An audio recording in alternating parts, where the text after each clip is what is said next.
here, and Sid, of course. We're going to be rocking a little bit of the Days Gone gameplay demo. How are you guys doing? Great. We're so excited to have you back. Yeah, right. So, Sid, are you ready to dive into this? I'm ready. Let's do it. All right, here we go. We're watching some live gameplay here of Days Gone. I have picked up the controller. I'm looking through the binoculars, and I see trouble. I see trouble. Lots of trouble. Yeah, absolutely. I think you're looking at about 250 individual Horde units right here. This is smaller than the Horde we showed at the Sawmill a few years ago, but I feel it's a good starter Horde for you. And it's really important now, prepare. So, all right, you just took a bunch of ammo from your saddlebags. So, oh, saddlebags, cool. Yeah, and that's an important upgrade for the bike to prepare you for encounters such as this. All right. When you don't try to kill them with the bike. But since it's a sandbox, I say you go for it. All right. Oh, off to a bad start. Really bad start. Nice job. This is the world's best demo. I could have done that, dude. Thanks, Sid. This is not. Oh man. This is not going to go well. We're going for realism. Okay, so there's separate inversion for on foot and vehicle, I noticed. Okay, yeah. So let's do that. We're playing it live here. Is that a separate feature? Yeah, it is, actually. Yeah, so press R2 to go to the bike. Display. Oh, sorry. There we go. There All right, there we go. Now we're good. Now everything's going to go flawless. It was the old inverted controls. That's right. I'm a freak. That's right. It is the right way to play. Here we go. Easy now. Oh, mama.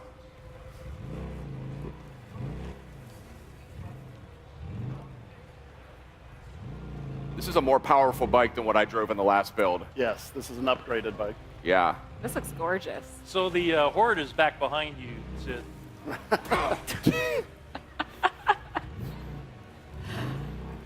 Easy now. This game looks incredible.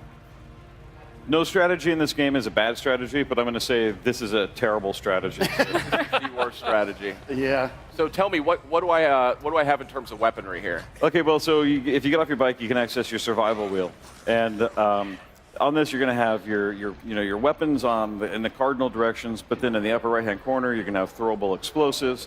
In the upper left, you're going to have your consumables, which include things like your health, your bandages, but most importantly, kind of survival buffs. Things that will help enhance your core attributes. And crafting one's going to take away from another, of course, so you've got to make choices that suit your playstyle.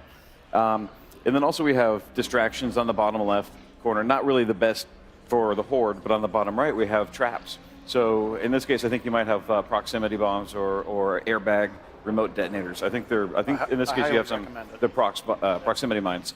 And if you plan properly and look through the environment, you find like key places that you say, I want to run the Horde through here later and trigger this detonation when enough of them run past it. So you can, smart players will do that. Foolish players will just charge in, guns a-blazing, and it's going to be a lot harder for those guys. What kind of player will Sid Sid be? will try to jam their bike into the Horde. They can try that. So what's your strategy here, Sid? What are you thinking? How do I Stalling is a strategy. You got it selected right there, and then hit R2 to... R2, okay. Oh, You can't melee the Horde, Sid. You could try. The strategy is panic and run. Okay, we're on the move now. Lost my bike. Not good. You can still save it. I don't recommend a melee bat against these guys, but give it a go. Got to stay nimble here.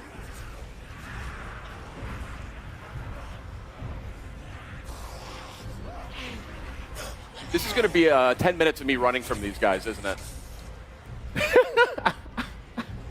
Well, Sid's trying to make his way around. How do you guys plan for all of these different tactics that people are going to dive into? How do you think ahead of time of people are going to want to go about this a million different ways? So what's the process of building out all of that? Well, we think about what makes kind of sense and what sounds cool that fits the IP, but we do have to provide a lot of different tools just so they can have that, that flexibility.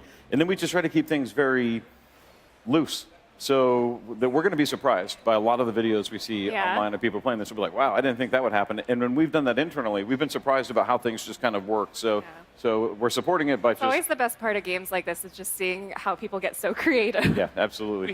We had a company meeting last week where our head of QA literally took on the Horde using his crossbow and custom crafted explosive Oh bolts. my gosh. And it was pretty amazing. So he pretty much got all the way there. I think he had to use one Molotov, but Jeff and I had never seen that happen before, so we were surprised, and we were like, oh. And what's cool about it, and I think this goes to your question, is it makes perfect sense that it worked because the way we built the systems, but Emergence is about a bunch of wholly predictable, unpredictable things, and it just works. Like catching yourself on fire. Catching yourself on fire is possibly a good strategy. I don't think so. That's so he can set them on fire when they grab him.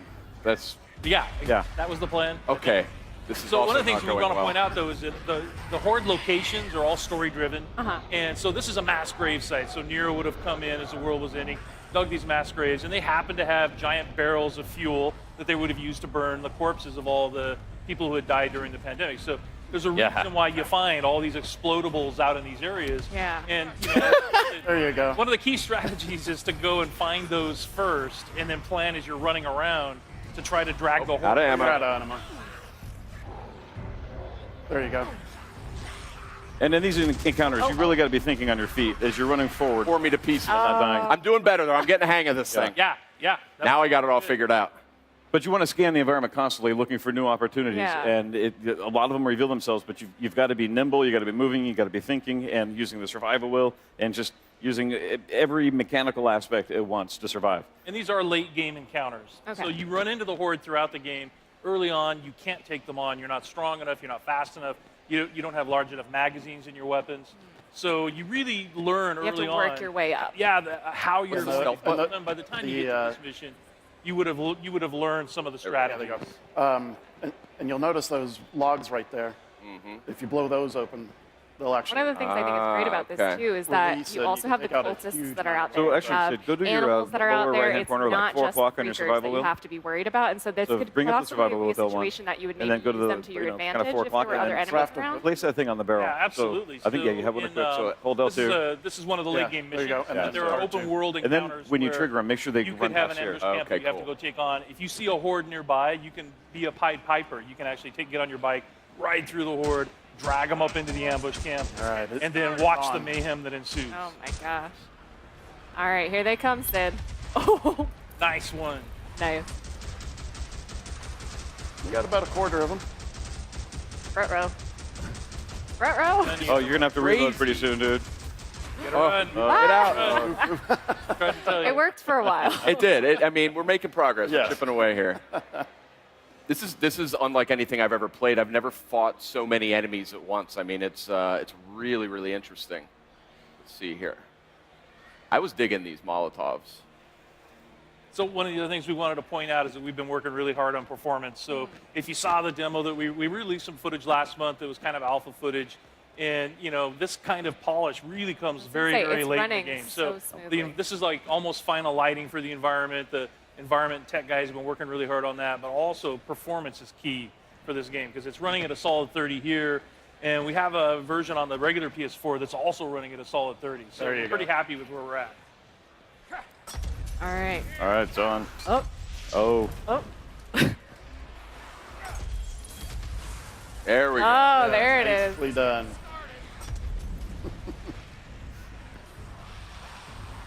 They're starting to fan out. Yeah, as you can see, they're starting to avoid the fire as well. So anything that's red is explodable as well. Keep moving, Sid. Short controlled bursts. Boom. Yeah, always Oh, it's time to run. It's time to run. red items. Oh, in the no. left. Oh. Barrels. And And that's how we show it's alive. Yeah. Sid This did was that. it. I blame him. I did too good. Yeah. That was the problem. All right, so you can see we still have some optimization. Yeah. We're not coming out until February, so We still have some work to go. You guys are coming out February 22nd, though. I'm sure you can polish that right up. Gives us It's a little- live environment, though. I mean, these things happen early in development. But yeah, that was super cool. I have never played anything like that. It was really, really unique. And I mean, we're just obviously kind of goofing around here, playing with the huge, huge, huge hordes.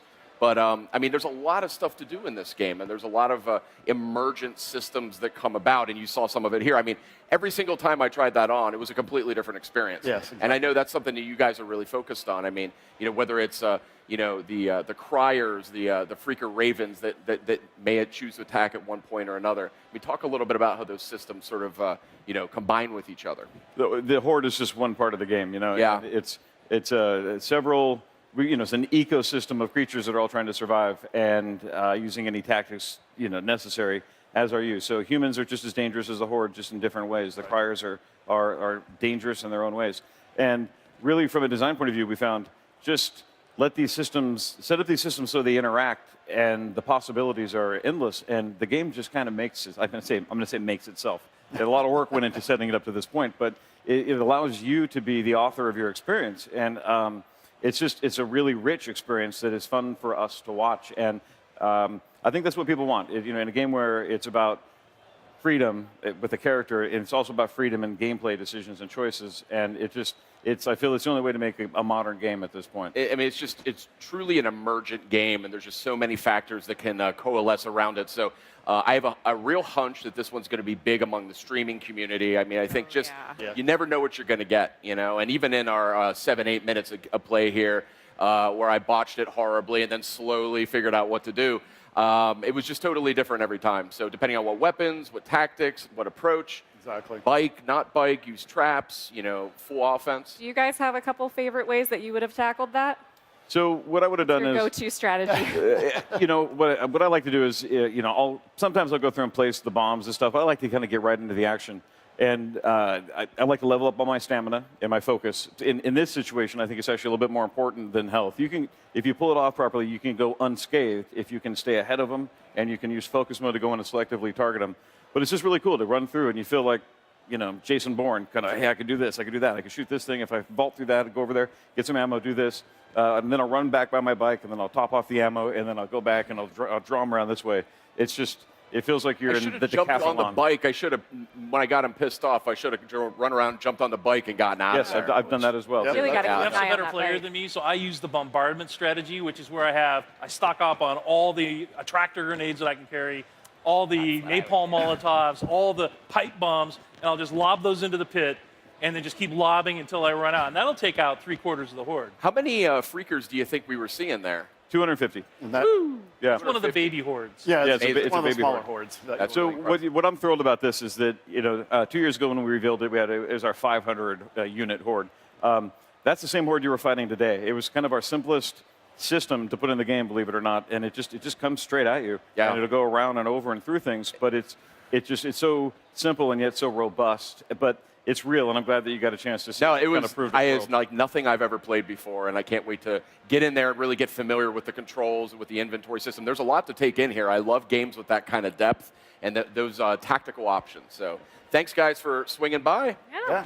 Thanks for having us. Thanks for having We have a lot more coming for you guys here live at E3. Stay tuned.